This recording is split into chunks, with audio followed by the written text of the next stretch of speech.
I'm super excited about this podcast. Today, I'm with the editor of my book, Love Your Villain. This is Love Your Villain, where we step into the arena and peel back the mask. The place we stop pretending we're okay and start getting curious about the parts we've been taught to hide. The angry, needy, jealous, anxious, avoidant, addicted, manipulative parts. The part that lashes out or shuts down, pushes love away, isn't broken. It's your story trying to speak. The villain you've been trying to silence is actually the part of you that needs the most love. Here, we don't shame the villain. We listen to it, get raw, intimate, and honest, while practicing being perfectly imperfect. I'm your host, Ila Cassman, and welcome to Love Your Villain.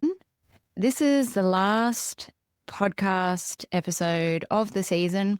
So I thought as the book's coming out, it would be perfect to have Tina Overbury here with me, going through the motions and wanting to get her take on what the journey has been like reading Love Your Villain, working with Love Your Villain, and all the villainous, villainy things.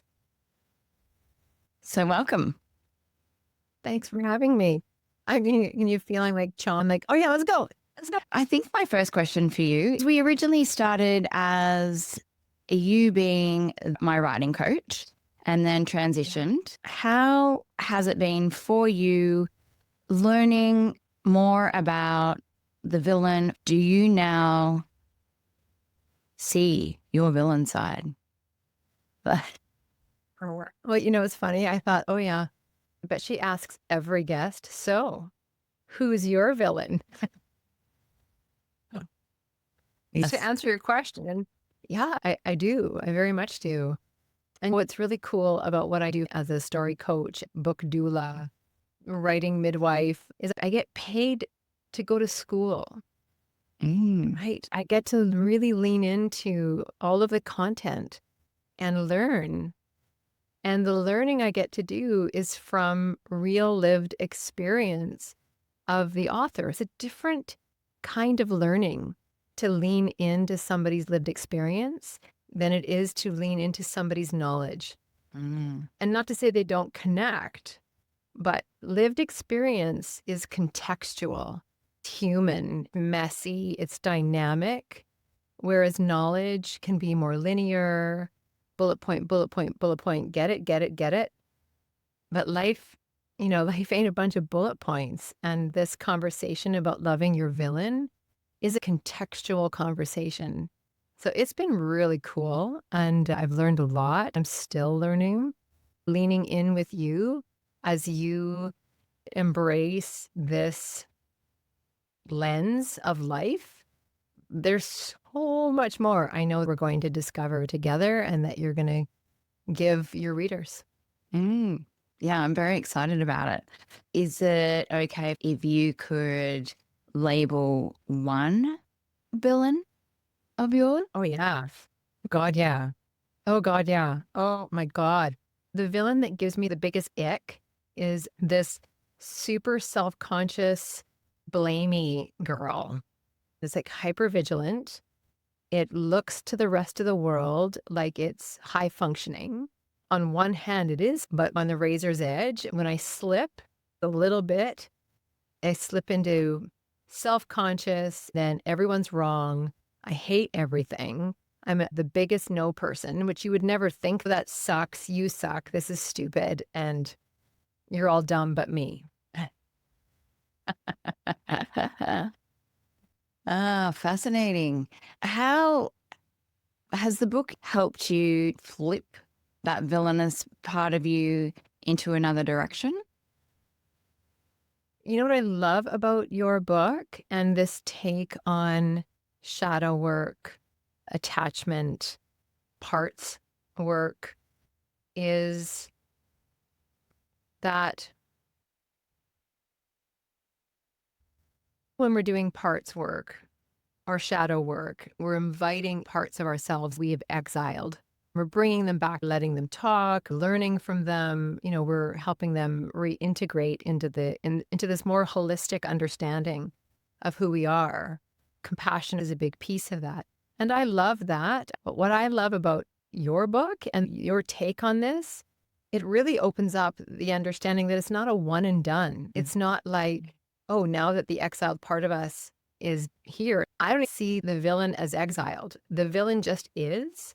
And we move in and out of our villainous nature. Even in our awareness of the villain, there's still a villain. And it's like it's humanized. It's not excused. It's acknowledged.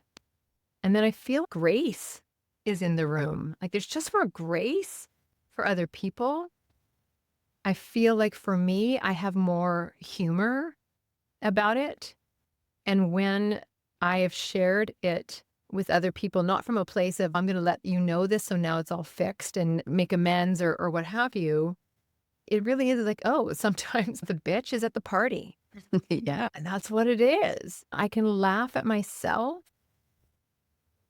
And I think as a Gen Xer that raised myself, as we all did in the 80s and 90s, I have friends who we can all kind of laugh.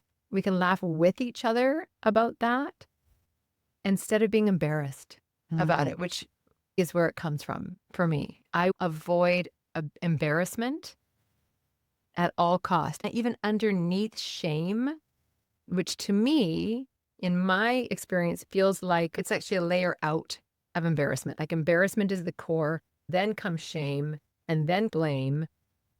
To be able to laugh at it is such a gift. Yeah, I really resonate with the embarrassment, humiliation, shame aspects of the villain and how those emotional attachments have played a huge role in inhibiting myself. I didn't want to be embarrassed, or I stopped asking questions because I was worried that I would get it wrong or the answer wrong, or that I seemed dumb or stupid, and the weight of feeling those emotions. But who gives a shit if you get it wrong? Oh God, I'm still working on that one, Ila. Honestly, I'm still working on that. Who gives a shit? I give a shit. I give a shit too much. Yeah. Oh, That's where the growth is, right? If you get things wrong, you learn. Hopefully don't get it wrong the next time. But if you do, what's really going to happen? I don't know what it was like for you growing up, but children of the 80s and 90s, not getting answers right or wrong, not being smart, intellectually smart, was such a squash up. If you didn't fit into the mold of intellectual intelligence, you weren't going to succeed in life. You were boxed. right. You're going to end up pregnant or in the ditch somewhere. Yeah. Slinging drinks. Yeah. Slinging drinks. Yeah. Right. For me, I grew up in a bless the insane house. Everyone was trying to survive. Blended family, multiple parental deaths, regroups, and 11 siblings, various ages and stages. There was no time to be smart. Just, do you got a job? Can you pay for that thing? Is there food on the table? Oh, are you home for dinner? Oh, good. Great. Somebody else can. I look at where I escaped, and I use the word escape in a blossoming way. Like my escape was also my expression.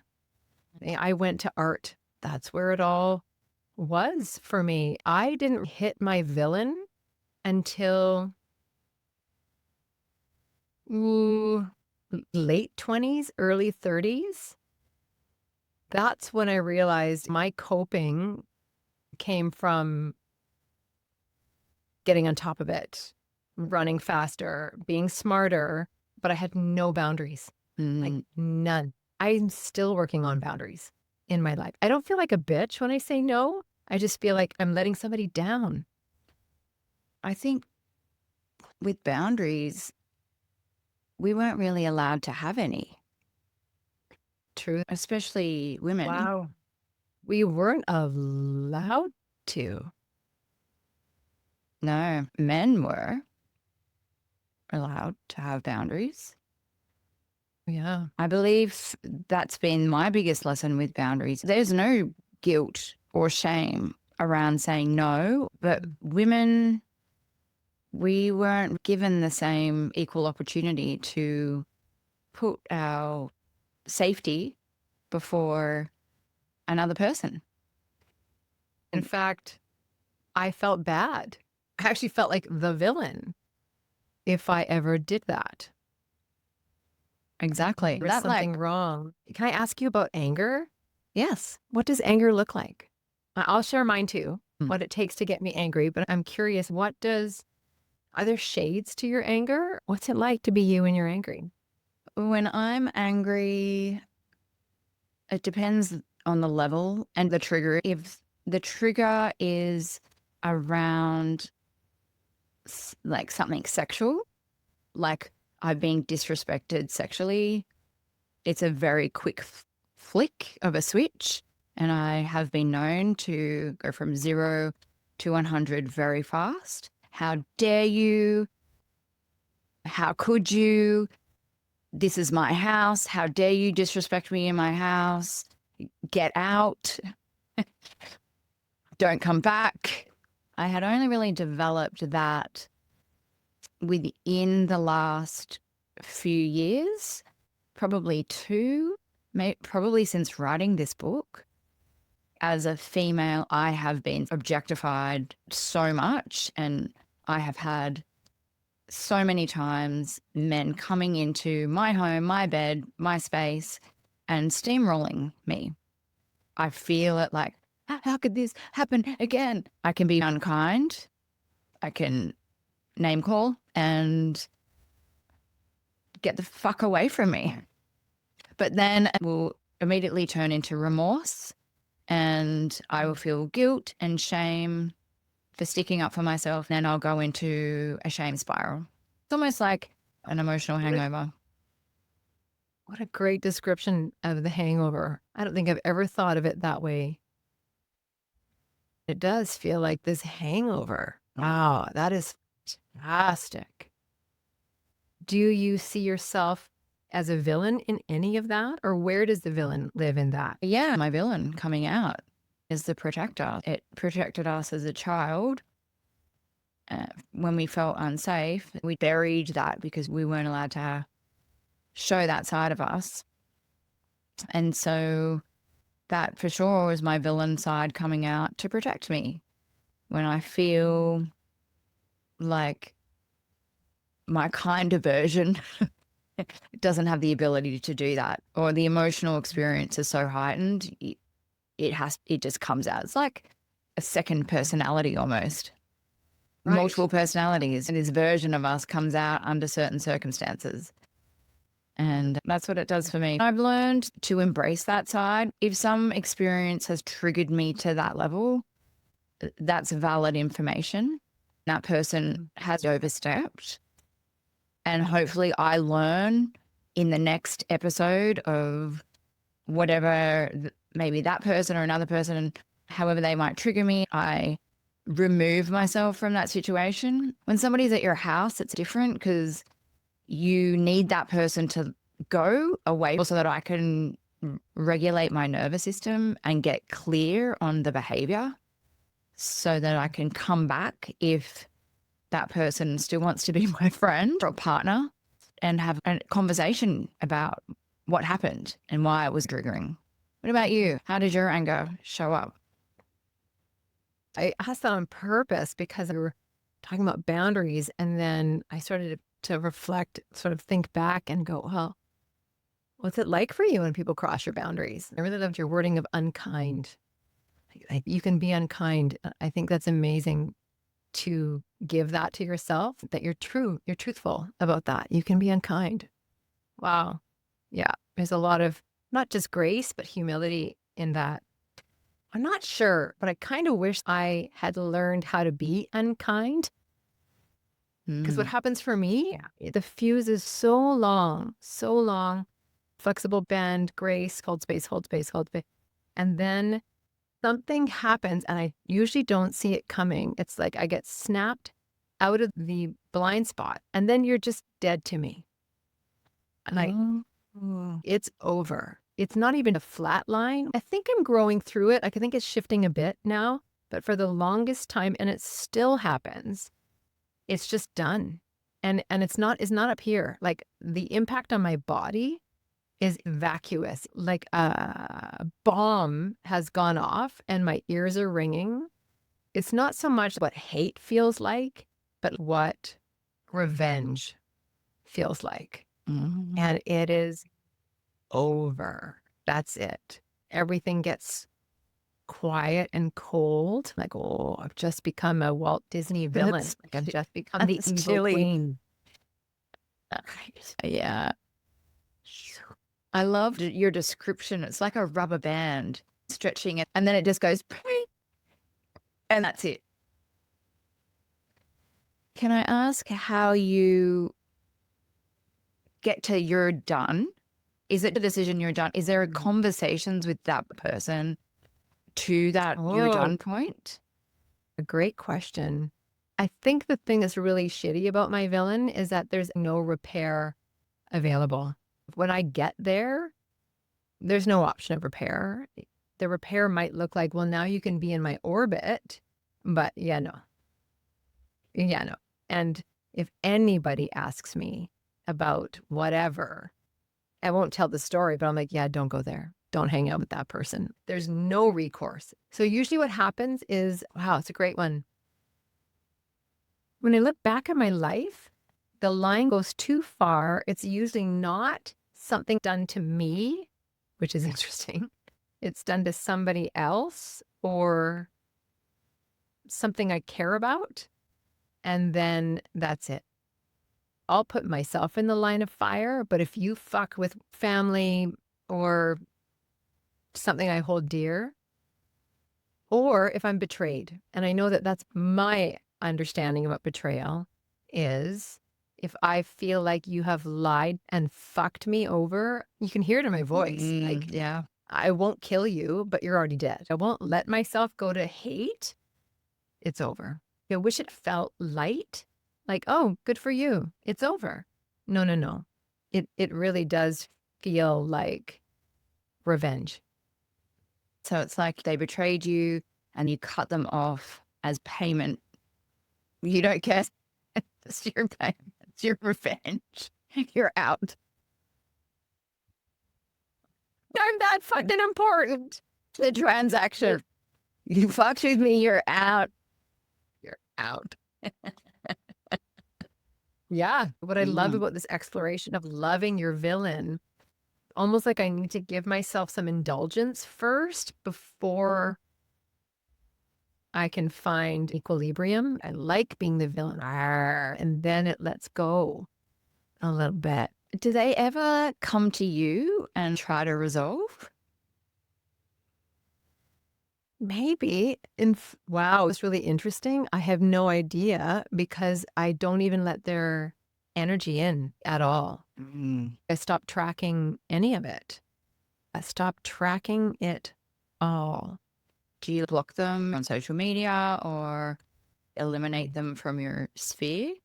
Or is it just energetically they're barred so they can't penetrate anymore? If they can't penetrate, it's rare that I block anybody. I have blocked one person because every time I saw their stuff, I would want to be sick. Like I would just feel it's so visceral for me. I once was so mad at somebody and I had to give them this massive gift because it was part of this business thing. And as you know, I'm a freestyler. Like I very rarely script anything. And I had to script the thing I was going to say because my whole body was just like through the whole thing and I couldn't freestyle. That's how I grounded myself, holding this piece of paper. I can't lie. I had to find something honest I can celebrate this person for. I had to script it. When I was in their presence, I had to stand 6 feet away. I couldn't even be around them. I was that mad. Wow. I guess that's a villain too. Who's really suffering there? That person would have felt it. Probably. Whether they whatever they were doing or feeling, they probably were feeling quite uncomfortable. Yeah. Yeah, they would have felt it. Yeah. If they knew there was tension. Yeah. Funny. And I can laugh about it with people who love me. now, I've never been able to welcome that exiled being part of me into the fold. I've never tried either. I did some work when my marriage ended with an incredible practitioner, and we explored rage. First, it was grief, then it was rage, and then it was disgust. And that person I haven't cut out of my life. They're the kid's dad. They're in my life. We found a way to be around each other. But I did a lot of personal work, and it was mostly energy. It wasn't talk therapy. It was expressive. Yeah, I think that might be the only one. And it actually never got to the place where I was in the blast radius of you're dead to me. But I guess that would be the only one I could bring back from exile. I wonder if that's because the happiness of your children came before you maintaining some kind of relationship with him was more beneficial for your kids. Otherwise, you may have just been, peace out. I think, yes, it goes to your work in the book, which ultimately, why do we love our villain? So that we love ourselves. Yeah. After 17 years of marriage, I wasn't going to let that go and not love myself. It was the kids, but also I couldn't let that live in a villainous place because that was 17 years of my life. I didn't want to feel ick around him or the kids. Yeah. The ick. The ick. As the editor of Love Your Villain, what has been your greatest takeaway? Everything's a mirror. In my journey, what comes up is self-judgment around the uglier sides of myself. It's not about anger. It's about losing control. A different kind of vulnerability. It shows up in anger, frustration, or outrage. It brought some of those colors of my own palette in. It opened up some places that there's less dead zones. I think that would be the biggest takeaway, because when this body's done, I want to feel I squeezed everything out of the lemon. And as an expressive arts therapist, I want to touch all the colors on the palette. It's not some great achievement to squeeze all the juice out of the lemon. I want to know, is it love? It might be, I just want to know myself. There are rooms I've locked up but no, that's ugly. Disgusting. Unkind. Oh, that's human. That would be my biggest takeaway. That I want to die with unfinished business around my own expression and owning of all that's been entrusted to me. Yeah, that's awesome. Do you know me now? Is there an answer to that question that you're like, oh, I'd love for her to explore that? No? Okay. No, I didn't have an answer in the back of my mind. Not a leading question, but more of a, yeah, what about this?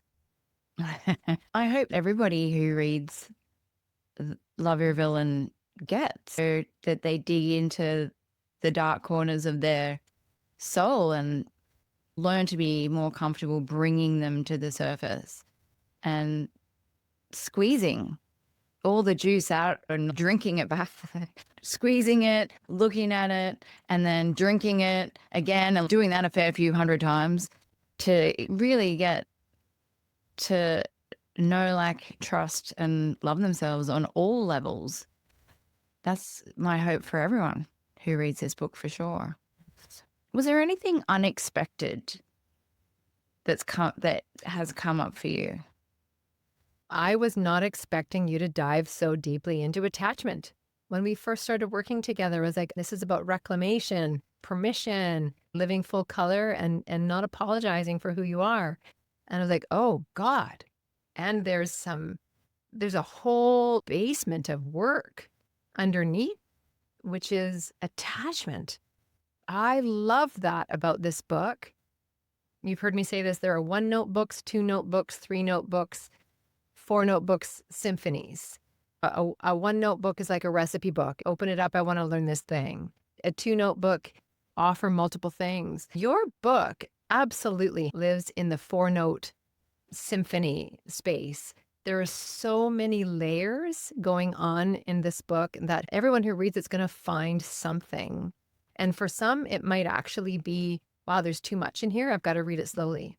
But for others, it's going to be like, holy shit, somebody finally gave me a big enough context for my experience that I can see all the layers of me in here. Oh, that's exciting. I'm so excited about this book. And yeah. It's been amazing talking to you. And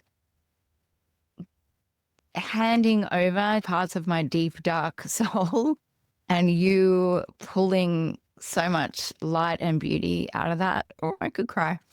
I couldn't do this without you. Thank you for being on this journey with me. It's been amazing. And I look forward to handing over other books to edit in the future. If I was there, I would want to give you a juicy hug. Thank you for trusting me. It's an honor to hold space and listen. You showed up every single time curious to yourself. You're super brave. I just adore you. Thank you. I adore you too.